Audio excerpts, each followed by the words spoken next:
Like 50-30-20 rule ఏంటి, 30-డే rule ఏంటి, అరే buying decision flow chart, buying decision తీసుకోవడానికి ఒక ఫ్లో చార్ట్ ఉంది. అది ఎకనామిక్ టైమ్స్లో ఒక ఆర్టికల్లో చూసాను.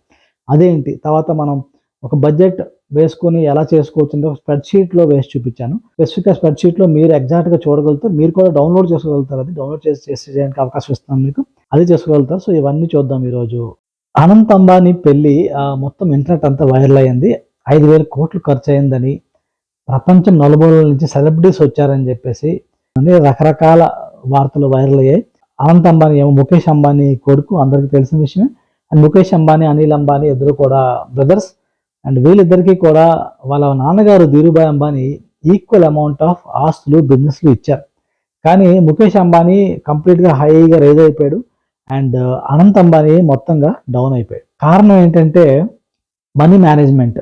ఒకళ్ళు మనీ మేనేజ్మెంట్లో మనీ బాగా చేసుకున్నారు, ఇంకొకరు మనీ మేనేజ్మెంట్ బాగా చేసుకోలేదు. సో వీలే కాదు, మన రియల్ లైఫ్లో కూడా మనం కూడా ప్రాక్టికల్గా చూస్తూ ఉంటాం మన చుట్టుపక్కల. అరే ఇదేంట్రా ఎలా ఉండేవాడు, ఇప్పుడు ఒకసారి సడన్గా బరే గ్రో అయ్యాడే, బాగుండేవాడు కదా, ఇలా అయిపోయాడు ఏంటి, ఇలాగంటే కాంట్రాస్టింగ్ ఎగ్జాంపుల్స్ ఉంటాయి అనమాట. ఎవరైనా సరే వాళ్ళ దగ్గర ఉన్న మనీని ప్రాపర్గా మేనేజ్ చేసుకోలేకపోతే కనుక చాలా ప్రాబ్లమ్స్ ఫేస్ చేయాల్సి వస్తుంది ఫైనాన్షియల్గా. సో మనీ మేనేజ్మెంట్లో ఒక ఇంపార్టెంట్ ఆస్పెక్ట్ వచ్చేసి సేవింగ్ అనమాట. మనీ సేవ్ చేయడం. ఈ మనీ సేవ్ చేయడం గురించి 10 ఇయర్స్లో మేము నేర్చుకుంది 10 years of my married life, 10 years దాటేసింది. అందులో నేర్చుకున్న ఏంటనేది మొత్తం అవన్నీ కూడా ఒక 10 రూల్స్ కింద పట్టుకొస్తున్నాను. అండ్ నా ఎక్స్పీరియన్స్ తర్వాత ఎక్కువ మంది ఎక్స్పర్ట్స్ చెప్పేవన్నీ కలిపి, లైక్ 50-30-20 రూల్ ఏంటి, 30-డే రూల్ ఏంటి, అరే buying decision flow chart, buying decision తీసుకోవడానికి ఒక ఫ్లో చార్ట్ ఉంది. అది ఎకనామిక్ టైమ్స్లో ఒక ఆర్టికల్లో చూసాను. అదేంటి, తర్వాత మనం ఒక బడ్జెట్ వేసుకొని ఎలా చేసుకోవచ్చు అంటే ఒక స్ప్రెడ్షీట్లో వేసి చూపించాను. స్పెసిఫిక్గా స్ప్రెడ్షీట్లో మీరు ఎగ్జాక్ట్గా చూడగలుగుతారు, మీరు కూడా డౌన్లోడ్ చేసుకోగలుగుతారు. అది డౌన్లోడ్ చేయడానికి అవకాశం ఇస్తాను మీకు, అది చేసుకోగలుగుతారు. సో ఇవన్నీ చూద్దాం ఈరోజు వీడియోలో. హాయ్ అండి, నేను ఫ్యామిలీ మ్యాన్. మీరు కూడా నాలా ఫ్యామిలీ మ్యాన్ అయితే కనుక మీ లైఫ్లో ప్రోగ్రెస్ అవ్వాలనుకుంటే కనుక మా ఛానల్కి సబ్స్క్రైబ్ చేసుకోండి. ఈ ఛానల్లో ఓన్లీ ఒక ఫ్యామిలీ మ్యాన్, ఫ్యామిలీ యొక్క హెల్త్, వెల్త్, తర్వాత సేఫ్టీ, సెక్యూరిటీని ఎలా మేనేజ్ చేసుకోవాలో అనేది నేర్పిస్తాను. అలాంటి టాపిక్స్ మీద వీడియోస్ చేస్తాను అనమాట. సబ్స్క్రైబ్ చేసుకోండి, లైక్ చేయండి, షేర్ చేయండి. So let us get in to the video. First వచ్చేసి సేవింగ్ ఎందుకు ఇంపార్టెంట్ అనేది మనం చూసుకుంటే కనుక, ప్రతి నెల మనం 10,000 రూపాయలు సేవ్ చేయగలిగితే 5 ఇయర్స్కి అది 8,25,000 రూపీస్ అవుతుంది. ఇప్పుడు మీ క్యాల్కులేటర్లో చూపిస్తాను, లైక్ మ్యూచువల్ ఫండ్ క్యాల్కులేటర్ అనమాట. సో మ్యూచువల్ ఫండ్స్లో పెడితే హైయెస్ట్ రిటర్న్స్ వస్తాయి, అది ప్రూవెన్ రైట్ నౌ. కానీ రిస్క్ కూడా ఉంటాయి. కానీ మ్యూచువల్ ఫండ్సే కాకుండా మీరు రికరింగ్ డిపాజిట్ చేసినా, ఫిక్స్డ్ డిపాజిట్ చేసినా, ఇంకా ఎలాంటి, లేకపోతే బంగారం కొన్నా, ఇలా ఏదో రకంగా మీరు సేవింగ్ చేసినప్పుడు ఆ డబ్బులు అయితే బాగానే పెరుగుతాయి. సో సేవింగ్ అనేది చాలా ఇంపార్టెంట్ హ్యాబిట్. సో మీరు 10,000 ప్రతి మంత్ 5 ఇయర్స్కి ఇన్వెస్ట్ చేస్తే 8,25,000 రూపీస్ అవుతుంది. అదే మీరు 15,000 పర్ మంత్ 5 ఇయర్స్ వరకు కంటిన్యూస్గా ఇన్వెస్ట్ చేస్తే అది 12.45 lakhs, 12.35 lakhs అవుతుంది. అదే మీరు 20,000 పర్ మంత్ ఇన్వెస్ట్ చేస్తే కనుక 5 ఇయర్స్ వరకు 16.5 lakh రూపీస్ అవుతుంది. సో ఈ డబ్బులతో మీరు ఒక ల్యాండ్ కొనొచ్చు, లేకపోతే ఒక ఇల్లు కొనడానికి డౌన్ పేమెంట్ కింద యూజ్ చేసుకోవచ్చు. సో మీరు ఏదైనా ఫైనాన్షియల్ గోల్ పెట్టుకొని దాన్ని ప్లాన్ చేసుకోవచ్చు. సో మనకి ఫైనాన్షియల్ గోల్ అనేది ఉండడం చాలా చాలా ఇంపార్టెంట్. సో ఫైనాన్షియల్ గోల్తో పాటు ఇంకొక ఆస్పెక్ట్ ఉందన్నమాట. చాలామంది మనం డబ్బులు సేవ్ చేయడం విషయం వచ్చేసరికి they just talk about budget వేసుకోండి, లేకపోతే ఆ రూల్ పాటించండి అని అంటారు. అందుకనే ప్రైమరీ రూల్ నాకు అనిపించింది, ప్రాక్టికల్గా ప్రాబ్లమ్స్ ఎక్కడ ఫేస్ చేస్తామనేది నేను చూసింది ఏంటంటే, వైఫ్ ఏమో సేవ్ చేద్దామని చూస్తుంటే హస్బెండ్ ఎక్కువ ఖర్చు పెడదాం, ఎంజాయ్ చేద్దాం లైఫ్ని, లైఫ్ ఎన్ని రోజులు అవుతామో తెలియదు అన్న కాన్సెప్ట్లో ఉన్నప్పుడు ప్రాబ్లం అవుతుంది అనమాట. ఇద్దరు ఒక మాట మీద లేకపోతే చాలా ఛాలెంజింగ్ ఉంటుంది.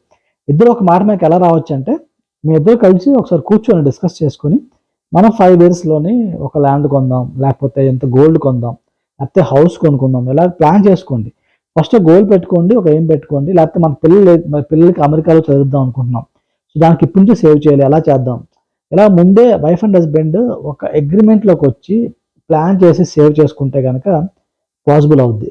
ఈ స్టెప్ తీసుకోకుండా మిగతా ఎన్ని చేసినా సరే చాలా కష్టం ఉంటుంది. ఫస్ట్ స్టెప్ ఇది. అండ్ మీరు కనుక ఇప్పుడు మీరు వాచ్ చేస్తున్న వాళ్ళు మేబీ మీరు 45 ఇయర్స్ ప్లస్ ఉన్న అనుకోండి, 40-45 ప్లస్ ఉండి మీ పిల్లలు టీనేజర్స్‌లోకి వచ్చేసిన వాళ్ళు ఉన్నారనుకోండి. మీరు మీ పిల్లల్ని కూడా ఈ ఫైనాన్షియల్ ప్లానింగ్‌లో ఇన్వాల్వ్ చేయడం చాలా చాలా ఇంపార్టెంట్. ఎందుకంటే మనం పిల్లల్ని ఎందుకులే ఇబ్బంది పెట్టడం, వాళ్ళకి డబ్బుల విషయం ప్రాబ్లమ్స్ తెలియకూడదని చెప్పం. కానీ దానివల్ల ఏమవుద్దంటే మనం ఒక డైరెక్షన్‌లో వెళ్తా ఉంటే పిల్లలు ఇంకో డైరెక్షన్‌లో మనల్ని లాక్కెళ్తా ఉంటారనమాట. సో, అలా అవ్వకుండా ఉండడానికి ఫైనాన్షియల్ ప్లానింగ్‌లో వాళ్ళని కూడా ఇన్వాల్వ్ చేసి, ఇలా మేము సేవ్ చేద్దాం అనుకుంటున్నాం. ఆహ్, మీరు ఎందుకంటే రేపొద్దున మీ ఫ్యూచర్‌లో మీకు కావాల్సిన నచ్చిన కాలేజ్‌లో చదవాలన్నా సరే ఇంత డబ్బులు ఖర్చవుతాయి ఫ్యూచర్‌లో. సో, అవన్నీ కావాలంటే we need to save good enough money అని పిల్లల్ని కూడా ఇన్వాల్వ్ చేసినప్పుడు వాళ్ళు కూడా మనకి కోఆపరేట్ చేస్తారు. సో, ఫస్ట్ థింగ్ మీ ఫ్యామిలీ అంతా ఒకే మాట మీద ఉండాలి.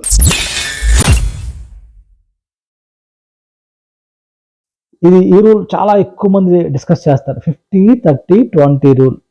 ఈ రూల్‌ని ఇద్దరు ఆహ్, ఇద్దరు తల్లి కూతురులు వీరిద్దరు తల్లి కూతురు కలిసి ఒక బుక్ రాశారనమాట. 'ఆల్ యువర్ వర్త్' అని చెప్పేసి. ఆ బుక్‌లో ఈ రూల్ గురించి ప్రస్తావించారు. ఆ రూల్ బాగా పాపులర్ అయిందనమాట ఆల్ ఓవర్ ద వరల్డ్.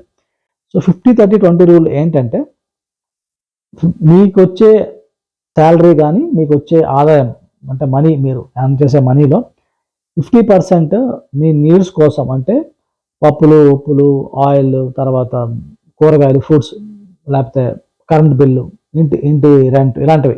ఇవన్నిటికి నీడ్స్ కోసం వాడాలి. 30% ఏమో వాంట్స్ అంటే మీ desires maybe you want a watch లేకపోతే సినిమాకెళ్దాం అనుకుంటున్నాం. బయటికెళ్ళి తినాలనుకుంటున్నాం రెస్టారెంట్‌లో. Order food sometimes. సో, ఇలాంటివన్నీ కూడా ఏంటంటే వాంట్స్. అంటే వాంట్స్ అంటే ఏంటంటే అవి మీరిప్పుడు చేయకపోయినా బతకగలరు. కానీ ఎందుకు చేస్తామంటే maybe some more comfort, some more pleasure లైఫ్‌ని కొంచెం ఎంజాయ్ చేద్దామని వాంట్స్ ఉంటాయి. 30% వాంట్స్ కోసం స్పెండ్ చేయాలని చెప్తాను. దెన్ 20% ఏమో సేవింగ్స్ చేయమని చెప్తారు. సో, ఈ రూల్ ఏంటంటే బ్లైండ్‌గా ఫాలో అయిపోవడం అనేది కరెక్ట్ కాదు. ఎందుకో ఇప్పుడు ఎగ్జాంపుల్‌లో చూద్దాం. ఎగ్జాంపుల్ ఏంటంటే మీరు లెట్ అస్ సే మీకు ఇప్పుడు రీసెంట్‌గా మ్యారేజ్ అయిందనుకుందాం. సో, మీకు సాలరీ 30,000 వస్తుందనుకుందాం. 30,000 వస్తుంటే గనక మీరు 20% సేవింగ్ అంటే రూ. 6,000 మేబీ సేవ్ చేయొచ్చు. అంతకన్నా ఎక్కువ సేవ్ చేస్తే మీ లైఫ్ కాంప్రమైజ్ అయిపోతారనమాట. అలా కాకుండా మీ సాలరీ 50,000 వస్తుందనుకుందాం. అప్పుడు 20% అంటే 40,000 మీకు ఎక్స్‌పెన్సెస్‌కి ఉన్నది కదా! 40,000 is a good decent amount. So, అది కొంచెం తగ్గించుకొని మీ వాంట్స్ కొంచెం తగ్గించుకొని 20% కాకుండా 25% గాని, 30% గాని సేవ్ చేయగలిగితే ఎక్స్‌ట్రా సేవ్ చేయగలుగుతారనమాట. సో, ఆహ్, ఇంకా మీ సాలరీ లెటర్స్ 60,000 ఉందనుకుందాం. మీరు ఇంకొంచెం ముందుకెళ్ళి 20% కాకుండా 40% సేవ్ చేయడానికి ట్రై చేయొచ్చు. సో, బ్లైండ్‌గా ఫాలో అవ్వద్దు ఈ రూల్‌ని. 50, 30, 20 మీ సాలరీ కొంచెం ఎక్కువున్నప్పుడు ఓన్లీ ఖర్చులు పెంచేసుకోకుండా బెటర్‌కి సేవింగ్స్ పెంచుకోవడానికి ట్రై చేయండి. అంటే మీకు ఇంక్రిమెంట్ వచ్చింది. వెంటనే ఖర్చులు పెంచేసుకుందాం అని ఆలోచించకుండా సేవ్ చేయడానికి ట్రై చేయండి. ఇది మీకు లాంగ్ రన్‌లో బాగా హెల్ప్ అవుద్దనమాట. సో, నెక్స్ట్ రూల్ వచ్చేసరికి మనం బడ్జెట్ గురించి మాట్లాడుకోవాలి. సో, మనం ఎంతో ప్లాన్ చేసేసుకుంటాం అనమాట. ఓకే. ఈ రూల్ పాటిద్దాం, ఇంత సేవింగ్ చేద్దాం అని చెప్పేసి. కానీ లెట్ అస్ సే అంటే మీరు అనుకున్నారు 20,000 నెలకి సేవ్ చేద్దాం అనుకున్నారు. కానీ అది చేయగలరా లేదా అనేది రియల్‌గా మీరు బడ్జెట్ వేస్తే గాని మీకు తెలీదనమాట. ఎగ్జాక్ట్‌గా ఎంత ఖర్చవుతుంది? ఎక్కడెంత ఖర్చవుతుంది? ఏది కట్ చేయొచ్చు? ఏది కట్ చేయలేము? ఇవన్నీ తెలిస్తే గనక మీకొచ్చే డబ్బులు బట్టి మీకెంత ఖర్చవుద్దో, ఎంత మిగులుతుందో తెలిసిపోతది. ఎంత కుషన్ ఉందో తెలిసిపోతది. దాన్ని బట్టి మీరు ప్లాన్ చేసుకోవచ్చు. సో, బడ్జెట్ వేయడం చాలా ఇంపార్టెంటు. సో, ఇప్పుడు మీ స్ప్రెడ్‌షీట్‌లో మీకు చూపిస్తాను. ఒక స్ప్రెడ్‌షీట్‌లో క్లియర్‌గా ఒక శాంపుల్ చూపిస్తాను. ఆ శాంపుల్ మీరు కావాలంటే ఈ షీట్‌ని డౌన్‌లోడ్ కూడా చేసుకోవచ్చనమాట. So, let us get into the spreadsheet. So guys ఇది మన ఎక్సెల్ షీట్. ఎక్సెల్ షీట్‌లో మనం మొత్తం ఇన్ఫర్మేషన్‌ని ప్రాపర్‌గా వేసుకున్నట్లయితే గనక చాలా ఈజీగా ఉంటదనమాట. మనకు తెలుస్తది డబ్బులు ఎక్కడికి ఎంతొస్తున్నాయి, ఎంత ఖర్చవుతుంది, ఎంత మిగులుతుందనేది కరెక్ట్‌గా ప్లాన్ చేసుకోవచ్చు మనం. సో, ఫర్ ఎగ్జాంపుల్ తీసుకుందాం. మీ సాలరీ 50,000 అనుకుందాం. సో, 50,000 సాలరీ ఉంది. సో, మీకు హౌస్ రెంట్ మీరు లెట్ అస్ సే రూ. 10,000 ఖర్చు పెడుతున్నారనుకుందాం. ఇంకా ఎలక్ట్రిసిటీ బిల్లు, తర్వాత ఇంటర్నెట్ చార్జెస్ ఇలాగా మొత్తం అన్నీ కూడా లెక్కేసుకుంటే గనక ప్రొవిజన్స్‌కి ఎంత మీరింత మీరు అబ్జర్వ్ చేస్తే ఈ ప్లాన్‌లో house rent, OTT subscriptions, direct to house like Tata sky లాంటి కనెక్షన్స్, తర్వాత మిల్క్, చికెన్, కాస్మెటిక్స్ అన్నీ యాడ్ చేశాను. అంటే ఒక డీసెంట్ లైఫ్ కొంచెం కంఫర్టబుల్ లైఫ్ లీడ్ చేస్తూ కూడా మీరు 38,000 అయినా సరే రూ. 38,765 ఖర్చవుతుందనమాట. సో, అప్పటికి రూ. 11,000 మిగులుతున్నాయి. So it's more than 20% of the savings. ఇక్కడ నేను యాడ్ చేసిన దాంట్లో ఒక interesting thing LIC policy, health insurance ఈ 2 యాడ్ చేశాను. సో ఇట్స్ ఫర్ కపుల్ అంటే ఒక ఇద్దరు, ముగ్గురు చిన్న ఫ్యామిలీకి తగ్గట్టుగా నేనేసాను. సో ఎల్ఐసి పాలిసీ అంటే term plan basically. Health insurance ఏమో లైక్ హెల్త్ ఇష్యూస్ వస్తే గనక మనకి వాళ్ళు హాస్పిటల్ ఖర్చులవి కవర్ చేస్తారు. సో ఇది తీసుకోవడం వల్ల ఏమవుద్దంటే రేపొద్దున మీ సేవింగ్స్ రేపేమైనా హెల్త్ ఇష్యూ ఎవరికైనా వచ్చినా సరే మీ సేవింగ్స్‌ని బ్రేక్ చేయకుండా మీరు మేనేజ్ చేసుకోగలుగుతారనమాట. సో లెట్ అస్ సే ఇక్కడ మీకు హోమ్ లోన్ ఈఎంఐ ఉందనుకోండి, మీరింత సేవింగ్ చేయలేరు. కానీ హోమ్ లోన్ ఈఎంఐ కూడా ఒక సేవింగ్ టైపే. అంటే మంచి తక్కువ ప్రాపర్ బడ్జెట్‌లో తీసుకుంటే ఇట్స్ ఎ గుడ్ సేవింగ్. కానీ హోమ్ లోన్ ఈఎంఐ ఉన్నప్పుడు హౌస్ రెంట్ ఉండదు కాబట్టి కొంచెం మేనేజబుల్‌గా ఉంటది. సో డిపెండ్స్ అనమాట.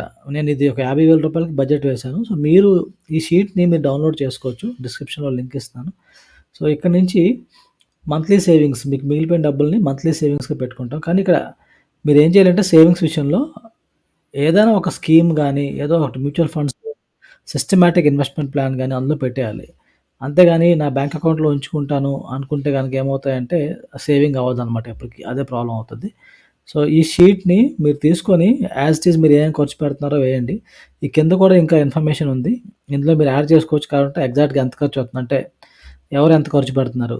ఇక్కడ ఫాదర్ అని పెట్టానంటే ఇక్కడ మేబీ హస్బెండ్, వైఫ్, పిల్లల కోసం ఎంత ఖర్చు పెడుతున్నారు మొత్తం రాయొచ్చు. తర్వాత ఇంకా యాన్యువల్ ఎక్స్‌పెన్సెస్ అంటే ఇది ఒకటే కాదు. ఇక్కడ నేను రాసినట్లు మంత్లీ సేవింగ్స్‌లో ఫండ్ ఫర్ ఇయర్లీ ఎక్స్‌పెన్సెస్ అంటే ఇయర్లీ మనం ఖర్చు పెట్టేవి కూడా ఉంటాయి కదా! ఇయర్లీ ఖర్చు పెట్టేవి అంటే మేబీ కార్ సర్వీసింగ్ అవ్వచ్చు, లేకపోతే కార్ ఇన్సూరెన్స్ అవ్వచ్చు, లేకపోతే బైక్ సర్వీసింగ్, బైక్ ఇన్సూరెన్స్. అవి కాకుండా ఒకవేళ పిల్లలుంటే గనక వాళ్ళ స్కూల్ ఫీజ్ కోసం ఒకళ్ళు సేవ్ చేసుకోవాలనుకుంటే గనక ఎక్స్‌ట్రా ఇక్కడి నుంచే సేవ్ చేసి పెట్టుకోవాలి ముందు నుంచే. సో ఇవన్నీ మీరు పక్కాగా ప్లాన్ చేసుకోవచ్చు. ఇందులో మీకు ఇయర్లీ ఎక్స్‌పెన్సెస్ కూడా ఉంది. మీకు చూపిస్తాను. ఇదిగోండి ఈ షీట్ కూడా ఈ షీట్‌లో ఎక్సెల్ మీరు డౌన్‌లోడ్ చేసుకుంటే 2 దొరుకుతాయి మీకు. సో మీరు కింద డిస్క్రిప్షన్‌లో లింక్ ఉంది. అక్కడ మన వాట్సాప్ ఛానల్ లింక్ ఉంటది. ఎస్పెషల్లీ ఫ్యామిలీ మెంబర్స్ కోసమే ఇంపార్టెంట్ ఇన్ఫర్మేషన్ షేర్ చేస్తాను. సో అందులో మీకు ఈ లింక్ దొరుకుతదనమాట. ఛానల్‌లో మీరు జాయిన్ అయిన వెంటనే లింక్ దొరుకుతది. సో లింక్ యూజ్ చేసుకొని ఈ షీట్‌ని డౌన్‌లోడ్ చేసుకొని మీరు ఎలా కావాలంటే అలా మోడిఫై చేసుకొని యూజ్ చేసుకోండి. సో బడ్జెట్ ఏసేసుకున్నామండి. మీరు ప్లాన్ చేసుకున్నారు పక్కా సూపర్ ఉంది. రూ. 20,000 సేవ్ అయిపోతుంది సూపర్ అని చెప్పేసి మనం సంకలు గుద్దేసుకొని హ్యాపీ డాన్స్ చేసుకుంటూ ఉంటాం. కానీ ప్రాబ్లమ్ ఎక్కడొస్తదంటే ఎగ్జిక్యూషన్‌లో. డబ్బులు సేవ్ చేసేస్తామని చెప్పడం కానీ అది ఎంత కష్టమైందంటే ఒక బ్రహ్మానందం జోక్‌కి నవ్వకుండా ఉండడం అంత కష్టం. ఎందుకంటానంటే మన చుట్టుపక్కల ఉన్నోళ్ళందరూ కూడా మనకేదో సెల్ చేద్దామని చూస్తూ ఉంటారు. మనం బయటికెళ్తాం, షాపింగ్ మాల్‌కెళ్తాం. ఎళ్ళినప్పుడు వాడు డిస్కౌంట్ అంటాడు. 1+1 అంటాడు. ఇంకేదో ఆఫర్ ఇంకా కొన్ని ప్లేస్‌లో 1+2 అంటాడు. అంటే ఒకటి కొంటే 2 ఇస్తానంటాడు. అంటే అడ్డదిడ్డమైన ఆఫర్‌లు పెట్టి మనల్ని అట్రాక్ట్ చేయడానికి ట్రై చేస్తుంటారు. మనం ఏదో ఒక మూమెంట్‌లో టెంప్ట్ అయ్యి కొనేసే అవకాశాలుంటాయి. బయటికెళ్ళకుండా పోనీ ఇంట్లో కూర్చున్నామంటే ఇంట్లో ఏం వదులుతారా మనల్ని? మన మొబైల్ ఓపెన్ చేయగానే అమెజాన్, ఫ్లిప్‌కార్ట్, మింత్రా ఇంకా రకరకాల యాప్స్ ఉన్నాయి. ఇప్పుడు మీషో చాలా వచ్చినాయి. ఇన్ని యాప్స్ ఏం చేస్తుంటాయి మనల్ని ఏదో ఒకటి కొనిపిస్తాం ట్రై చేస్తుంటే మీకు తక్కువకిస్తున్నాం అని చెప్పేసి. సో మనం ఏమవుతుందంటే మన టెంప్టేషన్‌లో కొనేద్దామని చూస్తాం అనమాట. ఇంకా అవి కాకుండా మన ఫ్రెండ్స్ ఏం చేస్తున్నారో చూద్దామని ఫేస్‌బుక్ లేకపోతే ఇన్‌స్టాగ్రామ్ ఓపెన్ చేస్తే అక్కడ వాళ్ళేదో ఫ్యామిలీ ఫోటోస్ పెడతారు. లేకపోతే వాళ్ళ అప్డేట్స్ ఏవో పెడతా ఉంటారు చూద్దాం అనుకుంటాం. అక్కడ కూడా యాడ్స్ పెట్టి మనం ఏదో ఒకటి కొనేలా చేద్దామని చూస్తారు. ఆఫర్ ఉంది, డిస్కౌంట్ ఉంది. అండ్ ఈ మధ్య ఎక్కువైపోయినాయంటే ఫేస్‌బుక్‌లో, ఇన్‌స్టాగ్రామ్‌లో గట్టా చాలా రకాల స్కామ్స్ ఎక్కువైపోయినాయి. అంటే మీరు డబ్బులు ఇంట్లో ఉండి ఎక్కువ సంపాదించొచ్చు. మా వెబినార్ అటెండ్ అవ్వండి. నేను ఒక డిజిటల్ మార్కెటర్‌ని కాబట్టి నాకు తెలుసు. ఇందులో చాలా మటుకు స్కామ్స్ ఉన్నాయి. అంటే వాళ్ళు ఎక్కువ మీకు ప్రామిస్ చేసేదేంటంటే తక్కువ టైంలో ఎక్కువ సంపాదించని చెప్తారు. అవన్నీ స్కామ్సే ఉంటాయన్నమాట. ఎక్కడైనా సరే హార్డ్ వర్క్ చేయకుండా అవ్వదు. సో అది గుర్తుపెట్టుకోండి. అండ్ నెక్స్ట్ వచ్చేసి మీరు యూట్యూబ్‌కెళ్తారు పోనీ. యూట్యూబ్‌కెళ్ళి కొంచెం ఏదో నేర్చుకుందాం, లైఫ్‌లో బాగుపడదాం. లేకపోతే యూట్యూబ్‌లో పోనీ ఎంటర్‌టైన్‌మెంట్ తీసుకుందాం అని కూడా అనుకుంటారు. తప్పేం లేదు. అనుకుని వెళ్తారు. వెళ్ళినప్పుడు అక్కడ కూడా యాడ్స్ వస్తూ ఉంటాయి. సో ఎక్కడ చూసినా మీకు people are bombarding you everyday with so many marketing messages, offers. So ఈ ఆఫర్ నుంచి మిమ్మల్ని మీరు కాపాడుకుంటేనే మీరు బాగుపడతారు. అలా కాకుండా ఆఫర్‌లో ఉందని చెప్పేసి మీ దగ్గర లేని డబ్బులు ఆఫర్‌లో ఉన్న మెయిన్ ఇదేంటంటే మీ దగ్గర లేని డబ్బులు కూడా వాళ్ళు మీతో ఖర్చు పెట్టిస్తారు. అంటే క్రెడిట్ కార్డ్ అలా యూజ్ చేసి ఖర్చు పెట్టించి లాస్ట్‌కి మీరు ఆ క్రెడిట్ కార్డ్ బిల్ కట్టలేకపోతే మీరు దాని ఇంట్రెస్ట్‌లు కట్టుకుంటూ మీరు సేవింగ్ చేయడం అనేది దేవుడెరుగు. మొత్తంగా మీరు మైనస్‌లోకి వెళ్ళిపోతారనమాట. సో, మైనస్‌లోకి వెళ్ళిపోవాలని కాదు కదా మనం అనుకుంటుంది. సో, ఆఫర్స్‌కి దూరంగా ఉండండి. Only, only place where we need to use offers is మనకు నిజంగా వస్తువు కావాలనుకున్నప్పుడు ఆఫర్‌లో ఉంది కొనుక్కోవాలి. అది రైట్ డెసిషన్ అన్నమాట. Smart decision. సో, ఆఫర్స్‌కి వీలైనంత వరకు దూరంగా ఉండండి. నెక్స్ట్ రూల్ వచ్చేసి 30 డే రూల్ అనమాట. ఇది ఎలా మన లైఫ్‌లో ఇంపార్టెంట్, సేవింగ్స్ ఎలా ఇంపార్టెంటో చెప్తా.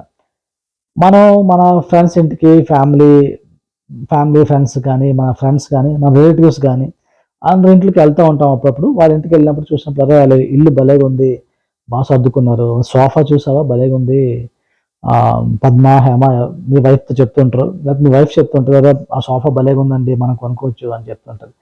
సో, ఏమవుద్దంటే మీకు ఆ మొమెంట్‌లో అనిపిస్తది. అరే! వాళ్ళ దగ్గర ఉంది. మన దగ్గర కూడా ఉంటే బావుంటది. ఒక మర్యాదగా ఉంటది. మనకి గౌరవంగా ఉంటదనుకుంటాం. మర్యాద, గౌరవం వస్తువులతో యాక్చువల్‌గా రాదు. అంటే మనం ఎక్కువ problem middle class, lower middle class అదే. ఒకప్పుడు ఒక స్టేజ్‌లో నేను కూడా అలా ఆలోచించేవాడిననమాట. అలా ఉంటేనే జనాలు రెస్పెక్ట్ ఇస్తారని చెప్పి. అఫ్‌కోర్స్ అలాంటి ఉన్నాయి కానీ, దానివల్ల ఏమవుతదంటే మీరు అనవసరంగా ఒక రకమైన ట్రాప్‌లోకెళ్ళిపోతారనమాట. సో, ఆ సోఫా నచ్చింది. మీరు కొనాలనుకుంటారు. కొనాలనుకోని చూస్తారు. కానీ నేనేం సజెస్ట్ చేస్తానంటే 30 డే రూల్ ఏం సజెస్ట్ చేస్తదంటే, అలాంటి పెద్ద పెద్ద పర్చేసెస్ సోఫా లాంటివి, లేకపోతే ఫ్రిడ్జ్, లేకపోతే ఇంకేదో టీవీ, పెద్ద టీవీ ఉంది. మనకన్నా పెద్ద టీవీ ఉంది వాళ్ళ ఇంట్లో. అరే! మనకు కూడా ఉండాలి. సో, అలాంటివి మనకి మైండ్‌లో టెంప్టేషన్ వచ్చినప్పుడు కొనకుండా ఏం చేయాలంటే, మనం 30 డేస్ వెయిట్ చేయాలి. 30 డేస్ కాకపోయినా at least 15 days rule. 30 days rule is the standard rule. అంటే కొంచెం బిగ్ పర్చేస్ కాబట్టి కొంచెం ఎక్కువ టైం వెయిట్ చేస్తే అప్పుడు కూడా మీకు నిజంగా కొనాలనిపిస్తే కొనమని చెప్తారనమాట. అది యాక్చువల్‌గా ఫేమస్ రూల్. సో, సాధారణంగా ఏమవుద్దంటే ఇప్పుడు మనం ఆళ్ళ ఇంటికెళ్ళి ఇప్పుడే వచ్చాం కాబట్టి మనకి ఎక్కువుంటది కొనేద్దాం అని. అలాగా మనం కొన్ని రోజులు వెయిట్ చేయగలిగితే గనక ఆ టెంప్టేషన్ తగ్గుతది. అప్పుడు మనకు రియలిస్టిక్‌గా ఆలోచించి ప్రాక్టికల్‌గా కాలిక్యులేట్ చేసుకొని చూస్తాం.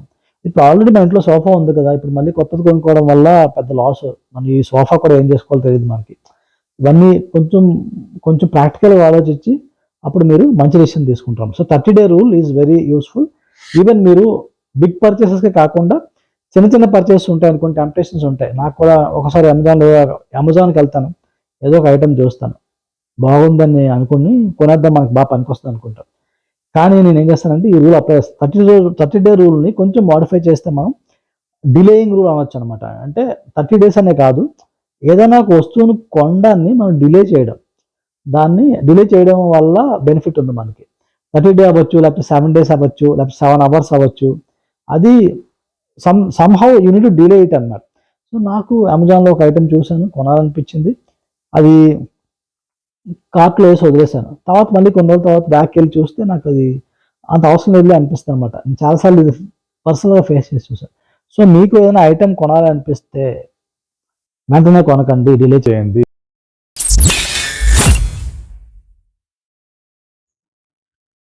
సో, ఈ డెసిషన్ డెసిషన్ ఫ్లో చార్ట్ ఉంది కదా! బయింగ్ డెసిషన్ అంటే ఏదైనా ఒక విషయాన్ని కొనే ముందు మనం యూజ్ చేయగలిగే ఫ్లో చార్ట్ అనమాట. ఇది ఎకనామిక్ టైమ్స్‌లో నేను చూసాను. ఎకనామిక్ టైమ్స్ అనేది leading financial newspaper. Financial news గురించి చెప్తా ఉంటది.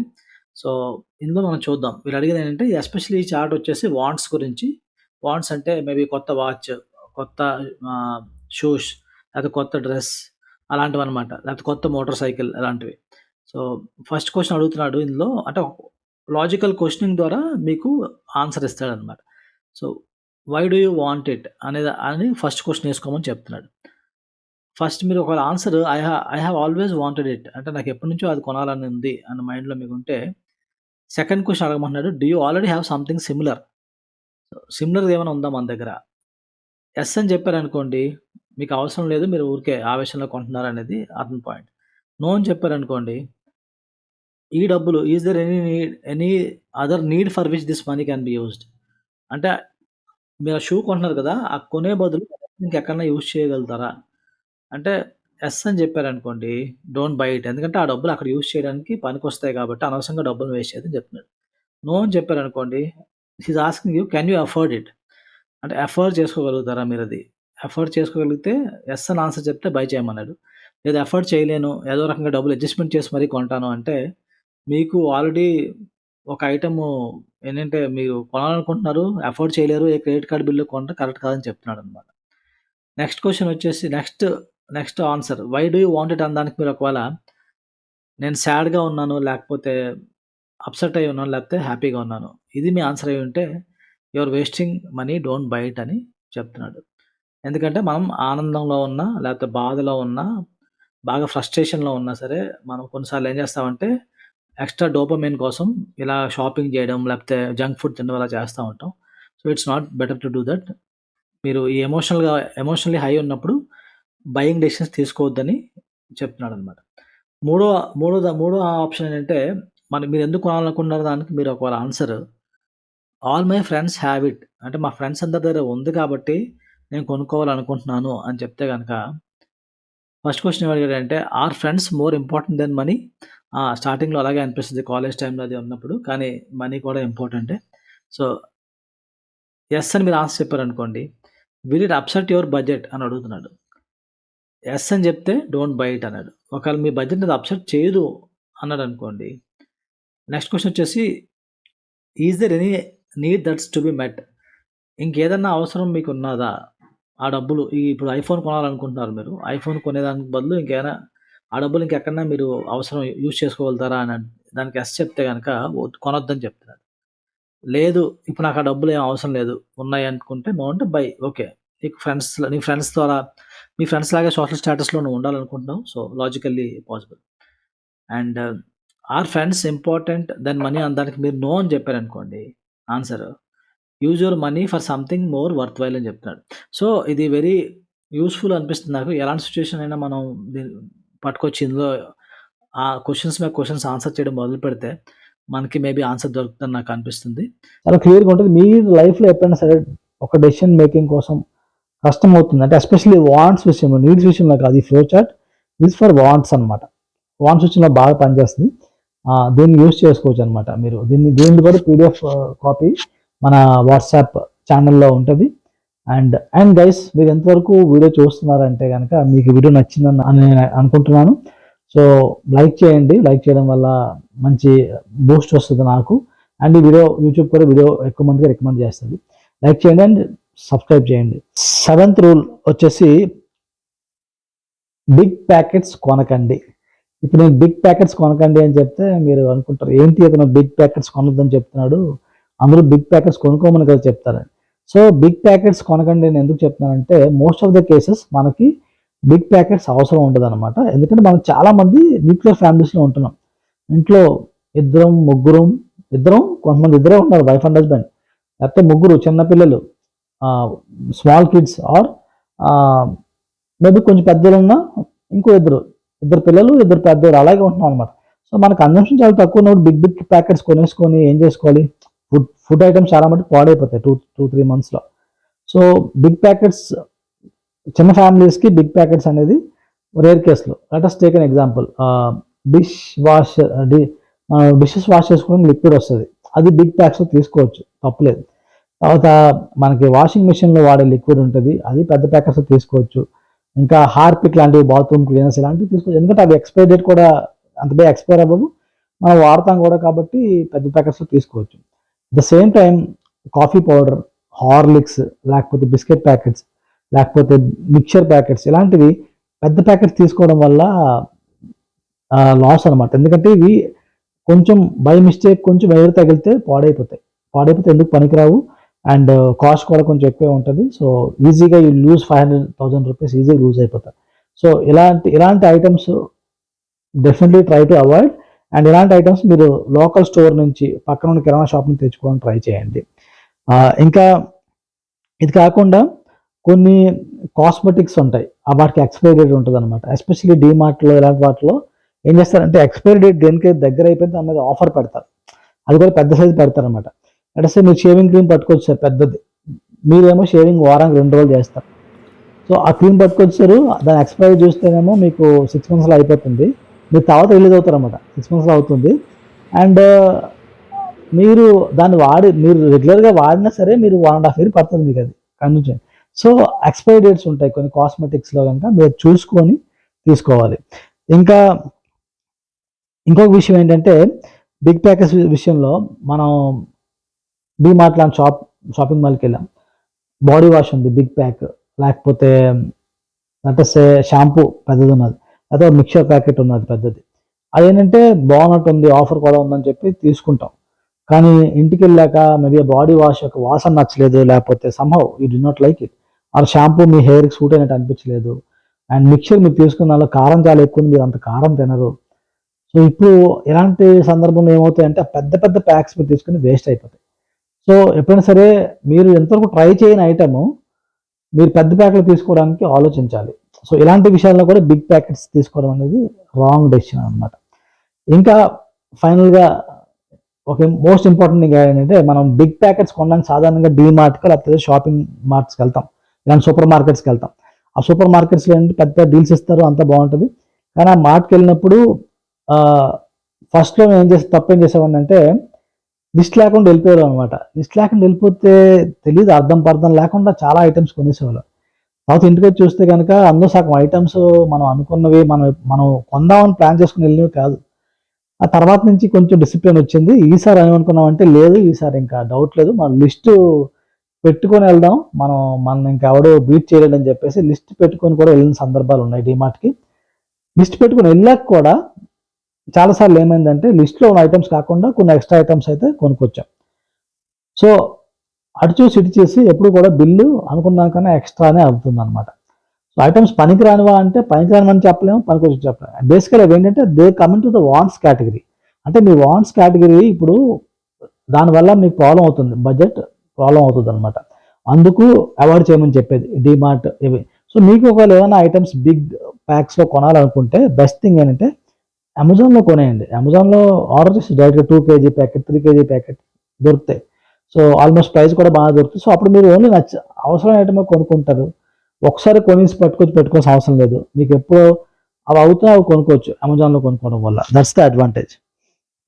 సో, నెక్స్ట్ వచ్చేసి ఎయిత్ రూల్.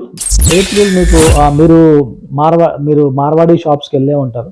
యాక్చువల్‌గా మనం చూసే షాప్స్ చాలా మటుకు మార్వాడి షాప్సే ఉంటాయి. ఎక్కువ మంది మార్వాడి వాళ్ళు బిజినెస్ చేస్తూ ఉంటారు.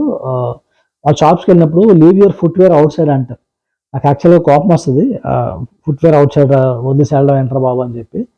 కానీ వాళ్ళ రూల్స్ అవి. వాళ్ళు అలా చెప్తూ ఉంటారు. వాళ్ళేంటంటే నీట్‌నెస్‌ని బాగా పాటిస్తారనమాట. ఆ నీట్‌నెస్ వాళ్ళు నీట్‌గా ఉంచుకుంటారు షాప్‌ని. దాంతో పాటు మొత్తం గూడా బాగా ఆర్గనైజ్ చేసుకుంటారు. ఏదైనా ఒక ఐటెమ్ అడిగితే టక్కున తీసివ్వగలుగుతారనమాట.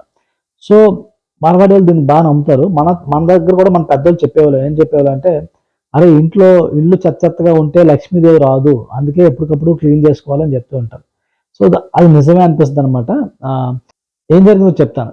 ఒక బ్యాక్ ప్యాక్ కొనాలనుకున్నాననమాట. సో, అమెజాన్‌లోని ఒక మంచి బ్యాక్ ప్యాక్ చూసి ఎప్పుడులాగా నేను కొనలేదు దాన్ని. నా డిలే రూల్ ఫార్ములా నేను పాటిస్తాను కాబట్టి దాన్ని కార్ట్‌లో వేసి ఉంచాను. అండ్ 3, 4 డేస్ గడిచిపోయింది. ఈ మధ్యలో మేమేం చేసామంటే ఒక కబోర్డ్ ఉంది. అది క్లీన్ చేసాం. అది క్లీన్ చేసుకొని కొంచెం అంతా చెత్తగా ఉన్నది రీఆర్గనైజ్ చేసుకున్నాం అనమాట. అది చేసుకున్నప్పుడు ఒక పూమా బ్యాక్ ప్యాక్ నాది బయటపడింది. అందులో ఉన్నదనమాట. అది బానే ఉంది అంతా. హ్యాండ్స్ అన్నీ ఇంటాక్ట్ ఉన్నాయి. అప్పుడు చూసాను, అరే! ఈ బ్యాక్ ప్యాక్ ఉంది కదా! ఇది నాకు సరిపోద్ది ఇప్పుడు అవసరానికి. ఇప్పుడు కొనవసరం లేదని చెప్పేసి ఆ ఐటెమ్ నేను కొనలేదింక. సో, ఇలా హౌస్ క్లీన్ చేయడం వల్ల చాలా ఐటెమ్స్ మీవి బయటకొస్తాయన్నమాట. అంతేకాకుండా మనం ప్రాపర్‌గా ఆర్గనైజ్ చేసుకుంటే మనకేదైనా ఒక ఐటెమ్ కావాలనుకున్నప్పుడు మనకి వెంటనే దొరుకుతది. సో, దొరికినప్పుడు ఏం చేస్తాం మనం కొత్తది కొనడానికి వెళ్ళాల్సిన అవసరం ఉండదు. సో, హౌస్ క్లీన్ చేసుకోవడం అనేది చాలా ఇంపార్టెంట్ రూల్. డబ్బులు సేవ్ చేసుకోవాలనుకుంటే గనక. ఆడు మగాడురా బుజ్జ. ఛీ! మొన్నటి నుంచి చూస్తున్నాను ఆడు మగాడు మగాడు అని. ఆడు మగాడ్రా బుజ్జి 'తనిఖీల భరణి' డైలాగ్ చాలా ఫేమస్ కదా! సో, మగాళ్ళు గొప్పోళ్ళన్నట్టు మగాళ్ళు ఒక్కలే కరేజ్ ఉందనుకుంటాం గానీ, ఆడవాళ్ళకి ఒక సూపర్ పవర్ ఉందండి. ఆ సూపర్ పవర్ ఏంటంటే, ఎలాంటి ఐటెమ్ అయినా సరే ఎంత ఎక్కువ రేట్ ఉన్న ఐటెమ్ అయినా దాన్ని ఒక తక్కువ రేట్‌కి బేరం ఆడగలిగే కెపాసిటీ వీళ్ళకుంటది. సో, అది చాలా మంచి విషయం. వాళ్ళు బాగా బేరం ఆడతారు. సో, మన నైన్త్ పాయింట్ వచ్చేసి నెగోషియేట్ చేయడం అనమాట. ఏదైనా ఒక ఐటెమ్ కొనేటప్పుడు బేరం ఆడగలగడం. బేరం ఆడడం వల్ల మనకి డబ్బులు సేవ్ అవుతాయి. లైక్ ఒక సోఫా మనం కొనడానికి వెళ్ళామనుకుందాం. షాపోడు రూ. 3000 డిస్కౌంట్ ఇచ్చాడు మనకి. మనం ఇంకో ఎక్స్‌ట్రా మాట్లాడితే ఇంకో 2000 ఎక్స్‌ట్రా ఇవ్వచ్చు. లేకపోతే ఇంకో డీల్ ఇవ్వొచ్చనమాట. సో, బేరం ఆడడం చాలా ఇంపార్టెంట్. ఎందుకంటే షాప్ వాళ్ళు కూడా వాళ్ళ ప్రాఫిట్స్ ఉంచుకుంటూ వాళ్ళు తెలివిగా మాట్లాడతారు. సో, వాళ్ళ మాటలకి మీరు లొంగిపోకూడదు. బేరం ఆడండి. ఇంకొకటి మీరు హౌస్ రెంట్ ఇలాంటివేమన్నా రికరింగ్ పే చేయాల్సిన ప్రతి నెల పే చేయాల్సిన ఐటమ్స్ ఏమైనా బేరం ఆడగలిగితే ఇంకా సూపర్ అనమాట. ఇక్కడ మీకు ప్రతి నెల సేవ్ అవుతుంది. హౌస్ రెంట్ ఒకవేళ మీరు ఓనర్తో మాట్లాడుకొని మీరు ఒకవేళ రూ. 500 తగ్గించుకోగలిగితే మొత్తం సంవత్సరానికి రూ. 6,000 తగ్గుతుంది కదా. సో ఇలాగా బేరం ఆడడం అనేది చాలా చాలా మంచి విషయం. కానీ పర్సనల్గా నేనైతే road side sellers like farmers కానీ చిన్న చిన్నవి తక్కువ అమ్ముకుంటారు, వాళ్ళకి ఎక్కువ మార్జిన్స్ ఉండవు. సో వాళ్ళ దగ్గర నేను బేరం ఆడను. ఎస్పెషల్లీ వాళ్ళు నిజాయితీగా ఉండే అంటే ఊరికే ఐటమ్ని అడదిడ్డంగా పెంచేసి అమ్మే వాళ్ళనైతే నేను ఆలోచిస్తాను. కానీ జనరల్గా నార్మల్గా ఉన్న వాళ్ళతో నేను బేరం ఆడను అనమాట. సో ఇది 9th పాయింట్. ఇప్పుడు let us go to the 10th point. 10th point వచ్చేసి రిపేర్ ఇన్స్టెడ్ ఆఫ్ రీప్లేస్. చాలాసార్లు మనకి ఇప్పుడు ఏమో ట్రెండ్ అలవాటు అయిపోయిందంటే ఒక ఐటమ్ ఒకసారి ప్రాబ్లం వస్తే చాలు వెంటనే అది పక్కన పడేసి కొత్తది కొందాము అన్న థాట్ వచ్చేసింది. ఎందుకంటే ఇంకా రిపేర్ అయింది మళ్ళీ చేయించిన వేస్టే, కొత్తది కొనుక్కోవడం బెటర్ అని. ఓకే, కొన్ని ఐటమ్స్ విషయంలో కరెక్టే, కానీ చాలా ఐటమ్స్ రిపేర్ చేయించాక వర్కౌట్ అవుతాయి. ఫర్ ఎగ్జాంపుల్ మా మిక్సీ గ్రైండర్ ఉంది, ఇప్పుడు 12 years అయిపోయింది అనమాట. ఒక 9 years టైంలో ఒకసారి రిపేర్ వచ్చింది, అది చేయించాం. జస్ట్ 300-200 ఖర్చు అయింది, చేయించాం. ఇప్పుడు 3 years అయిపోయింది, ఇంకా నడుస్తుంది, బాగా నడుస్తుంది. అలాగే కూలర్ ఉంది, కూలర్ కూడా అలాగే ఒక 8-9 years అయ్యాక రిపేర్ వచ్చింది. అది రిపేర్ చేస్తే 2.5 years అయింది. ఇప్పటికీ దాని ప్రాబ్లం ఏం రాలేదు. సో ఈ మధ్య కాలంలోనే నేను మా బైక్ ఫుట్ రెస్ట్ ఉంది కదా, ఇప్పుడు చూపిస్తుంది. ఆ బైక్ ఫుట్ రెస్ట్ కింద ప్యానల్ ఉంది, ఆ ప్యానల్ క్రాక్ అయ్యింది, ప్లాస్టిక్ ప్యానల్. అది క్రాక్ అయింది కదా అని అడిగాను, రీప్లేస్ చేయాలేమో, ఒక చిన్న పార్ట్ దొరుకుతుంది అంటే అసలు చిన్న పార్ట్ దొరకదు, ఆ మొత్తం అదంతా మార్చాల్సి వస్తుంది, 2,500 ఖర్చు అవుద్ది అన్నాడు. సో నేను అడిగాను ఏమైనా ఆల్టర్నేటివ్ ఉందా అని. అంటే ఇంకేమైనా జుగాడ్ ఉందా అని అడిగాను. జుగాడ్ తెలుసు కదా, జుగాడ్ మన ఇండియన్ ఫేమస్ థింగ్. సో అడిగితే ఏం చెప్పాడంటే, సార్ జస్ట్ ఒక వైర్ పెట్టి చుట్టేస్తే అయిపోతుంది అన్నాడు. అలాగే చేసాం. ఇప్పుడు 1.5 year నుంచి అది నడుస్తుంది బాగానే. సో ప్రాబ్లం ఏం లేదనమాట. సో రిపేర్ చేయడానికి ట్రై చేయండి. ఎప్పుడైతే రిపేర్ కాస్ట్ చాలా ఎక్కువ అవుతుంది, చేసినా సరే బెనిఫిట్ ఉండకపోవచ్చు అన్నప్పుడు okay, go for the new one. Especially ఏవైతే ఐటమ్స్ కాస్ట్ ఎక్కువ ఉంటాయో వాటిని రిపేర్ చేయడానికి ఖచ్చితంగా ట్రై చేయండి. ఇంకా ఫైనల్ పాయింట్, ఇది బోనస్ పాయింట్ అనమాట. మనం ఎంతో 10 రూల్స్ అనుకున్నాం కదా, ఇది బోనస్ వన్. మీరు సేవింగ్ చేస్తారనుకున్న డబ్బులు, ఎందుకంటే ఈ వీడియోలో మనం సేవింగ్స్ గురించి మాట్లాడడం తప్పితే అవి ఎక్కడ ఇన్వెస్ట్ చేయాలనేది ఆలోచించలేదు. సేవింగ్ అనేది ఓన్లీ సేవ్ చేస్తే ఎప్పుడు లాభపడవు. అంటే మన బ్యాంక్ అకౌంట్లో డబ్బులు ఉన్నా లేకపోతే క్యాష్ రూపంలో మన ఇంట్లో పెట్టుకున్నా బెనిఫిట్ లేదు, ఎవరు పెట్టాలి. సో సేవింగ్స్ అనేవి ఒక మ్యూచువల్ ఫండ్లోనో లేకపోతే గోల్డ్ ప్రతి నెల గోల్డ్ స్కీమ్కి వెళ్ళిపోవడమో లేకపోతే రికరింగ్ డిపాజిట్ చేయడం, ఇలా ఏదో చేయాలన్నమాట. సో వాటి గురించి ఇప్పుడు డీటెయిల్గా నేను మాట్లాడను, ఎందుకంటే ఆల్రెడీ ఈ వీడియో టాపిక్ కాదు కాబట్టి. ఎందుకంటున్నానంటే ఈ డబ్బులు మీ అకౌంట్లో ఊరికే ఉన్నాయనుకోండి, మీ ఫ్రెండ్ ఎవరో డబ్బులు అడగచ్చు, లేకపోతే ఫ్యామిలీ మెంబర్స్ ఎవరో డబ్బులు అడగచ్చు, వాళ్ళకి మీరు అవి ఇచ్చేయచ్చు. సో ఇచ్చేసినప్పుడు ఆ డబ్బులు బ్యాక్ వస్తారో తెలియదు, తర్వాత డబ్బులతో పాటు రిలేషన్షిప్ కూడా పాడే అవకాశం ఉంటుంది అనమాట. సో బ్యాంక్ అకౌంట్లో డబ్బులు ఊరికే ఉంచొద్దు, ఇది బోనస్ రూల్ అనమాట. ఇది చాలా ఇంపార్టెంట్ రూల్. సో మీరు సేవింగ్ చేస్తున్నారంటే దాన్ని ఎక్కడో దగ్గర ఆ డబ్బులు ఎక్కడికో వెళ్ళిపోతూ ఉండాలి, ఆటోమేటిక్గా వెళ్ళిపోయేలా ప్లాన్ చేసుకోండి. ఏమి లేకపోతే వేరే అకౌంట్లో ట్రాన్స్ఫర్ చేసేసుకోండి. ఆ అకౌంట్కి ఏటీఎం కార్డ్ ఏమి ఉండకూడదు అనమాట, ఓన్లీ చెక్ బుక్ ఉండాలి. మీకు డబ్బులు కావాలంటే బ్యాంక్కి వెళ్ళి చెక్ ఇచ్చి మీకు డబ్బులు తీసుకునేలా ఉండాలన్నమాట.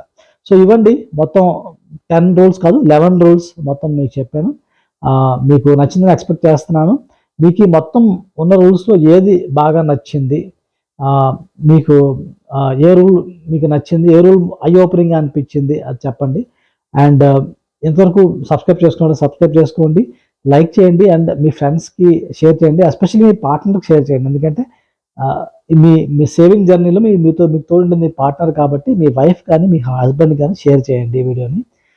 సో అదండి టుడేస్ వీడియో. అండ్ దీంతో పాటు మీరు ఒకవేళ ఇంకొంచెం మనీ ఎర్న్ చేయాలనుకుంటున్నారు, ఎక్స్ట్రా ఇన్కమ్, సైడ్ ఇన్కమ్ ఏదన్నా చేసుకోవాలనుకుంటున్నారు, సేవింగ్ ఒకటే సరిపోదు, మా దగ్గర ఎక్కువ శాలరీ లేదనుకున్న వాళ్ళు సైడ్ ఇన్కమ్ ఎలా చేసుకోవాలన్న దాని గురించి 10 డిఫరెంట్ వేస్ అనమాట. అంటే ఇంట్లో కూర్చొని చేయగలిగే లాంటివి లిస్ట్ చేసి, అన్ని జెన్యూన్ ఆథెంటిక్ వేస్. నేను డిజిటల్ మార్కెటర్, సో నాకు తెలుసు ఎలా సంపాదించవచ్చు ఇంట్లో కూర్చొని అనేది. 10 different ways to earn side income అనేది ఈ డీటెయిల్ వీడియోలో చెప్పాను. ఇందులో మీరు చూసి దాన్ని ఇంప్లిమెంట్ చేయొచ్చు. బై.